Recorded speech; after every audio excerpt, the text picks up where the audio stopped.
अस्सलाम वालेकुम। तो आज की हम मूवी में पढ़ेंगे कि इयम्बिक पेंटामीटर क्या होता है, अयाम क्या होता है, स्लेबल क्या होता है और मीटर क्या होता है एक पॉइंट का। जिस तरह से हमने लास्ट लेक्चर में पढ़ा था कि सोनिट्स एंड उसकी टाइप्स, उसमें वर्ड आया था पेंटामीटर, स्लेबल्स, और इन चीज़ों के बारे में मैं आज आपको इंशाल्लाह बताऊंगी। तो मैं आपको रिमेंबर कराने के लिए थोड़ा सा ये बताती हूँ कि 14 लाइन पोइम सोनिट क्या है। 14 लाइन पोइम है with a variable rhyme scheme having 10 syllables and written in iambic pentameter. अब यहाँ पे कंफ्यूजन क्रिएट होती है कि 10 syllables तो यहाँ पे होते हैं, लेकिन वो 10 syllables क्या हैं, इसकी रीम स्कीम क्या है and written in iambic pentameter. तो फिर ये इयम्बिक पेंटामीटर आखिर है क्या? तो आज इसी चीज़ को हम डिस्कस करेंगे इस वीडियो में। बाकी जो सोनिट्स और उसकी टाइप्स हैं वो मैंने आपको लास्ट लेक्चर में बताई हैं। अगर आपने वीडियो नहीं देखी तो आप वो देख लें डिस्क्रिप्शन में जाके। अब देखें कि मैं आपको बताती हूँ कि रीम स्कीम क्या होती है। रीम स्कीम तो एक होती है जिसमें हम देखते हैं कि कितने सिलेबल हैं, उसके लास्ट वर्ड जो है एक लाइन का, एक पोइम के वो दूसरी लाइन से लास्ट वर्ड से मिल रहा है, सिमिलर है या नहीं, और उसमें कितने वर्ड हैं एक लाइन में, और स्टेंजा में कितनी टोटल लाइंस हैं। ये सारे हो गया रीम स्कीम में। अब देखते हैं हम कि इयम्बिक पेंटामीटर क्या है। तो इसमें पहले हम देखते हैं इयम्ब के बारे में। इयम्ब क्या होता है? The word iamb refers to a group of 2 syllables। ठीक है, इसमें 2 syllables होते हैं। 2 syllable को ये रेफर्स कर रहा है, जिसमें एक होता है वन अनस्ट्रेस्ड, एक अनस्ट्रेस्ड होगा, and other is stressed, and one stressed और दूसरा स्ट्रेस्ड होगा। किस तरह से होंगे वो मैं आपको एग्जांपल देती हूँ। अभी आप इस डेफिनेशन ठीक से देख लें। अब हम ये बताएंगे कि पेंटामीटर में इयम्बिक पेंटामीटर क्यों है। जब हम कहते हैं ना इयम्ब का मतलब तो आपने देख लिया कि a group of 2 syllables, one is unstressed and other is stressed. And अगर हम कहते हैं if we say about iambic pentameter, अब इयम्ब के साथ पेंटामीटर लगाएंगे तो इसका मतलब होगा, पेंटा का मतलब होता है, पेंटा का वर्ड जो है ना comes from the Greek word for 5। ये 5 के लिए यूज़ होता है पेंटा। पेंटा का मतलब होता है 5। और जो मीटर है उसका क्या मतलब है? आप metre refers to the rhythmic structure of a line in poetry. ठीक है, एक रिदमिक स्ट्रक्चर होता है एक लाइन का, किस लाइन का? पोइट्री की। ये मीटर के बारे में हम पढ़ रहे हैं। तो मीटर क्या होगा हम उसमें देखते हैं मीटर में how many syllables, how these are group together, ये कितने सिलेबल हैं और किस तरह से ये एक दूसरे से जुड़े हुए होते हैं। ठीक है, सिलेबल क्या होता है? सिलेबल होता है एक वर्ड और उस वर्ड के पार्ट्स जितने भी हैं वो सिलेबल होंगे। फॉर एग्जांपल एप्पल, एप्पल में 2 वर्ड आ रहे हैं, 2 पार्ट आ रहे हैं। सॉरी, ये तो एक वर्ड है एप्पल, तो इसमें कितने पार्ट हो रहे हैं? एप एक हो गया और दूसरा पल 2 हो गए। अब यहाँ पर हम देखते हैं कि यम्ब में हमने पढ़ा था कि the word iamb refers to a group of 2 syllables, one unstressed and one stressed. अब अगर हम कहते हैं कि इयम्बिक पेंटामीटर, अब यम्ब के साथ पेंटामीटर लगाएंगे तो हम कहेंगे there are 5 of these in each line, क्योंकि पेंटा का मतलब तो हमने पढ़ा है कि 5 होता है, तो इसीलिए there are 5 of these in each line के 5 यहाँ पर ये यम्ब होंगे। इसीलिए when we talk about iambic pentameter, okay. अब हम वोल्टा के बारे में देखेंगे। वोल्टा भी एक ये है जो सोनेट्स में, पोइम्स में आ जाता है। वोल्टा का क्या मतलब होता है? ये इटालियन वर्ड है, इटालियन का, और this word means turn. Turn, ठीक है, जिस तरह से हम मोड़ते हैं कोई चीज़ को तो ये वही होता है टर्न, इसका मतलब। And in the sonnet this is the movement at which a change occurs in the poem, जहाँ पे हम देखते हैं कि एक मूवमेंट, एक चेंज आ रहा है ना, जब कोई चेंजिंग आ जाएगी पोइम में तब ये हम कहेंगे यहाँ पर वोल्टा आ गया है। The break between the two parts is known as the volta, ठीक है। अब ब्रेक आ जाएगा बिटवीन टू पार्ट्स में, टू पोइम का एक पार्ट शुरू है, कोई एक बात हो रही है, अब इज़ नोन एज द वोल्टा। तो उस बात में जब ब्रेक आ जाएगा, चेंजिंग आ जाएगी उसके मतलब में, उसके बाद में जो हो रही है वो चेंज हो जाएगी, तो उसे हम वोल्टा कहेंगे। It is usually signals with, ये कैसे सिग्निफाई किया जाता है, सिग्नल्स इसके क्या हैं जो कि हमें पता चलेगा। बट का वर्ड यहाँ पर यूज़ हो रहा होगा, however और एंड, ठीक है, ये चीज़ें आएंगी। अब एंड भी एक ब्रेक लगा रहा है, एक बात हम कर रहे हैं, अब उसमें हम कोई और ऐड कर रहे हैं, ठीक है। एक बात हमने कर ली, उसमें हम दूसरी बात ऐड करेंगे, एंड और वो इस तरह से है, किसी के बारे में बता रहे हैं तो वो उसमें वोल्टा आ जाएगा। मैं आपको बताती हूँ विद एग्जांपल। आप देखें कि यहाँ मैंने बताया था कि आ ग्रुप ऑफ टू सिलेबल्स होता है, वन अनस्ट्रेस्ड होता है और एक स्ट्रेस्ड होता है। अब किस तरह से होगा, यहाँ एग्जांपल्स हम देखते हैं इसकी। की बी होल्ड, ठीक है, ये अब सिलेबल में दो आ रही हैं, और सिलेबल क्या होते हैं पार्ट। पार्ट किस चीज़ के होते हैं? एक वर्ड के। जो एक लफ्ज़ होता है ना, एक इसके जो हुर्फ होते हैं हम कहते हैं सिलेबल, ठीक है। उर्दू में हुर्फ कहते हैं और इंग्लिश में हम कह रहे हैं। यहाँ पे देखें, इसमें एक वर्ड में दो पार्ट आ रहे हैं, दो पार्ट हम इस पोइटिक फॉर्म में कहेंगे सिलेबल। अब इस वर्ड के दो सिलेबल हैं, एक है बी और दूसरा है होल्ड। इट बी होल्ड, ठीक है। अब होल्ड जो है ना वो स्ट्रेस्ड है और जो बी है वो अनस्ट्रेस्ड, क्योंकि होल्ड पर दबाव आ रहा है, जोर आ रहा है, तो स्ट्रेस्ड हो गया। अब इसी तरह डिस्ट्रॉय, देखिए आप, ये है अनस्ट्रेस्ड है, और ट्रॉय हो गया स्ट्रेस्ड। इसी तरह से द सन, सन है stressed. Article such as would be considered unstressed syllables, अभी वर्ड के साथ अगर द आ रहा है तो इट मीन्स के द होगा अनस्ट्रेस्ड और उसके बाद वाला वर्ड होगा स्ट्रेस्ड, क्योंकि उस पर जोर देकर की जा रही है। अब सन पर जोर दिया इसलिए स्ट्रेस था। एंड वॉच, एंड जो है वो होगा स्ट्रेस्ड, वॉच है स्ट्रेस्ड। यहाँ पे देखिए ये ब्रैकेट में भी देखिए conjunctions such as and would be considered stressed syllables.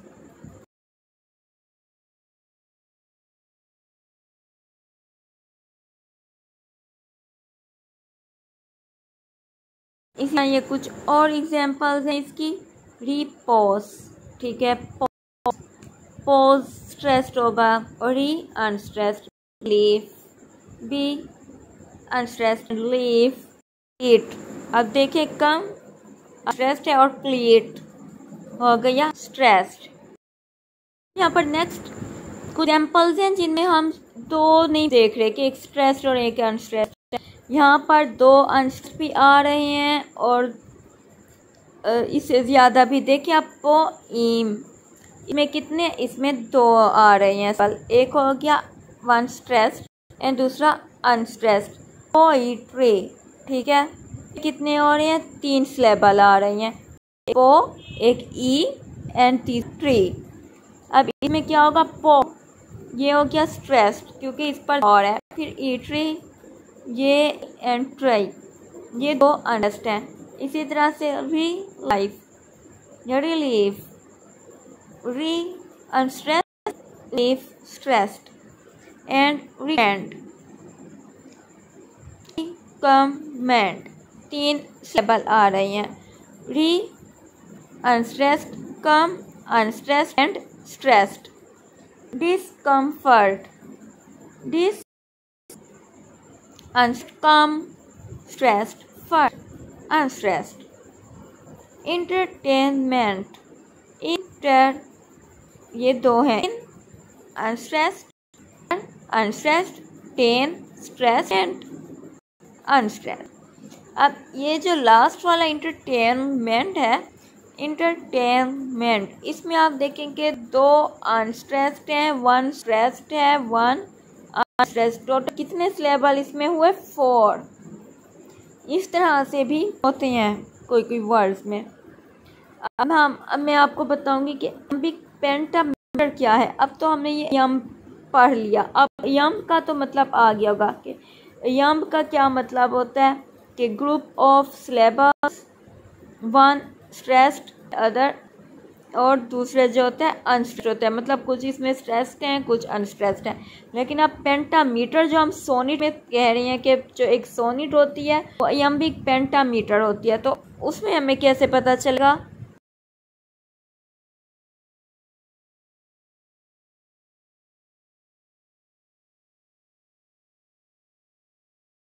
Pentameter में 10 सिलेबल्स होते हैं एक लाइन।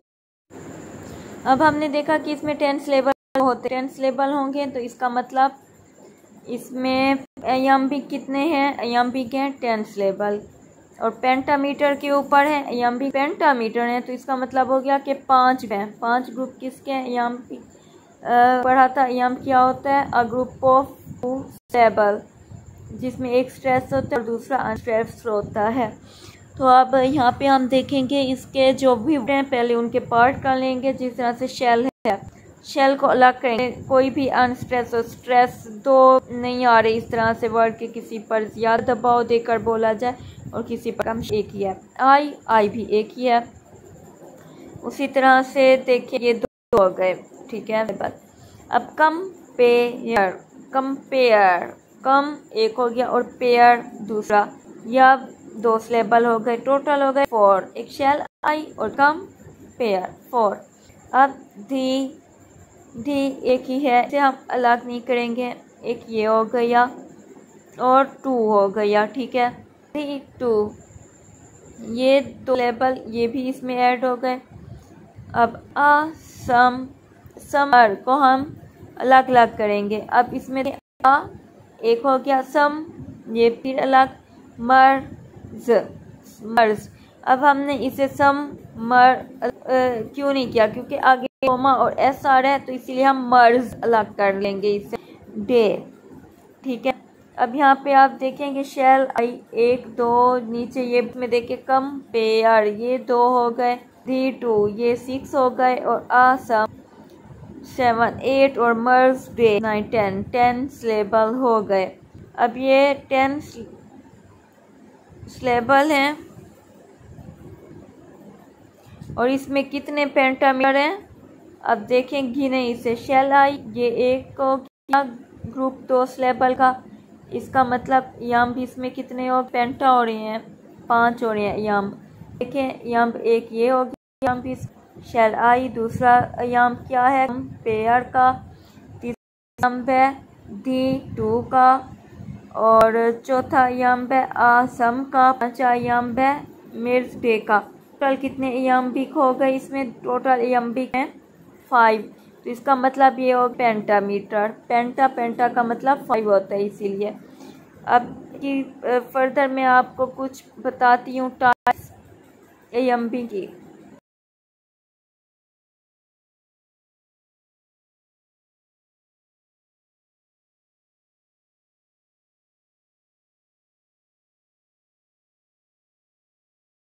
तो यहाँ पर आप देखेंगे अगर 1 फुट पर लाइन होगा, एक लाइन में 2 सिलेबल आ रहे होंगे, मतलब एक वर्ड ऐसा होगा जिसमें 2 आ रहे हैं, या किसी में 2 सिलेबल आ रहे हैं 2 वर्ड। जिस तरह से शेल आई सिर्फ इतना होगा एक लाइन में, फिर उसके बाद नेक्स्ट लाइन शुरू हो रही है। तो इस लाइन में हम क्या कहेंगे कि ये आर 1 है, तो ये मोनोमीटर है। यहाँ पर फुट का लफ्ज़ हमने क्यों यूज़ किया, और ये लास्ट में मोनोमीटर में 2 पाँव आपको दिखाए गए हैं फुट। तो इसका मतलब है कि ये जो 2 ये फीट है ना, ये मतलब कि 1 फुट है, एक पेयर होगा, ठीक है, पेयर होगा, स्लेबल 2 होंगे, यम्बिक होगा। ये एक यम्बिक क्या होता है, ग्रुप ऑफ स्लेबल का। तो अब मोनोमीटर है तो हम कहेंगे यम्बिक मोनोमीटर, ठीक है, कि एक पेयर है फुट यहाँ पर स्लेबल का।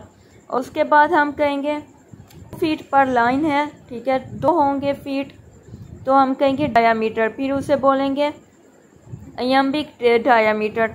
इसी तरह से अगर 3 फीट पर लाइन है कि एक लाइन में 3 आ रहे हैं वहाँ पर स्लेबल, तो वहाँ पर कितने होंगे, 6 होंगे, लेकिन यम्बिक कितने होंगे, 3 आ रही हैं और 6 स्लेबल आए हैं, तो हम उसे कहेंगे यम्बिक ट्राईमीटर। 4 फीट पर लाइन मतलब 4 फीट 4 स्लेबल आ रहे हैं, हम उसे कहेंगे टेट्रामीटर, यम्बिक टेट्रामीटर। उसी तरह से 5 फीट पर लाइन, तो हम उसे कहेंगे पेंटामीटर। अब इस तरह से पेंटामीटर में हम क्या देखते हैं, 10 स्लेबल हैं लेकिन 5 यम्बिक हैं, तो इसीलिए हम कहेंगे 10 स्लेबल्स का जो 5 यम्बिक है मतलब 5 पेयर बन रहे हैं, तो वो है पेंटामीटर, क्योंकि 5 पेयर हैं। और तो इसी तरह से 6 फीट पर लाइन में हम क्या देखते हैं कि 12 स्लेबल्स हैं और 6 फीट है, मतलब 6 पेयर्स हैं इसके पेयर्स। तो इन फीट को हम क्या बोल रहे हैं, यम्बिक, तो हम कहेंगे यम्बिक हेक्सामीटर। इस तरह से 7 फीट पर लाइन है, अगर 7 पेयर्स आ रहे हैं, किस पेयर्स आ रहे हैं, स्लेबल्स के। एक वर्ड के कितने पार्ट्स बने हैं, जो उनकी से हम प्रोनाउंस करते हैं तो आवाज़ें किस तरह से हो रही हैं, कितनी हो रही हैं, तो उसे हम कहेंगे अगर वहाँ पे 14 हो रही हैं, आवाज़ डिफरेंट सी निकल रही हैं, और 7 इसके पेयर्स हैं, 7 यम्बिक हैं, तो इसे कहेंगे हेप्टामीटर, फिर कहेंगे यम्बिक हेप्टामीटर। इसी तरह से 8 है, 8 फीट पर लाइन, तो हम उसे कहेंगे ऑक्टामीटर, यम्बिक ऑक्टामीटर। आई होप कि आपको समझ आ गई होगी, पूरी नहीं आई तो कुछ आई होगी, मुझे भी ये फर्स्ट टाइम में समझने पर समझ नहीं आई, कंफ्यूजन क्रिएट हो रही थी, तो फिर मैंने दोबारा से पढ़ा, फिर जाकर मुझे समझ आई थी। नेक्स्ट स्लाइड में मैंने एक MCQ दिया है, एक शॉर्ट क्वेश्चन, जिसे देखकर आपको अंदाज़ा हो जाएगा कि आपको कितनी समझ आई है। सो इसे हल करें, मैंने इसके साथ आंसर भी दे दिया है।